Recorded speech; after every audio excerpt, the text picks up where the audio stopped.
Janasena party బలోపేతానికి జన సైనికులు సిద్ధం కావాలని Janasena party city general secretary Allavilli Rana పేర్కొన్నారు. 11 సంవత్సరాలుగా జనసేన పార్టీ అధికారంలోకి వచ్చేందుకు జన సైనికులు కష్టపడటం జరిగిందని ఆయన తెలిపారు. గురువారం కాకినాడలో ఆయన విలేకరులతో మాట్లాడారు. పార్టీ కోసం కష్టపడ్డ జన సైనికులకు నామినేటెడ్ పోస్టులు ఇవ్వాలని కోరారు. ఇటీవల విశాఖపట్నంలో జనసేన పార్టీ సమావేశం జరిగినప్పుడు పార్టీ అధినేత పవన్ కళ్యాణ్ కాకినాడ నుంచి తనను సమావేశానికి హాజరు కావాలని చెప్పడం జరిగిందని తెలిపారు.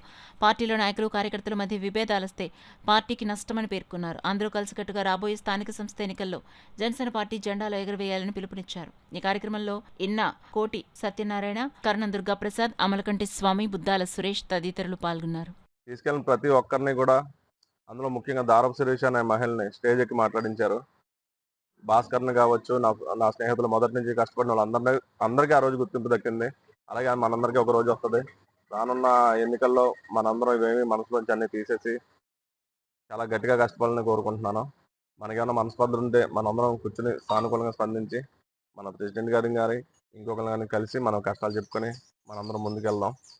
ఈ సమయంలో నామినేటెడ్ పోస్టుల గురించి మనం కొట్లాడుకుంటూ ఇలా విడివిడిగా ఉంటే ముఖ్యమైన ఎన్నికలను మనం కోల్పోవాల్సి వస్తుంది. కాబట్టి కార్యకర్తలంతా మనోధైర్యంగా ఉండండి. పవన్ కళ్యాణ్ గారే మనల్ని గుర్తించి మీటింగ్ని పిలిచి మనం ఆహ్వానించి మాట్లాడుతున్నారంటే అంతకు మించిన నామినేటెడ్ పదవి ఇంకోటి ఉండదు. సుధీర్ గారు నన్ను పిలిచి మాట్లాడడం జరిగింది.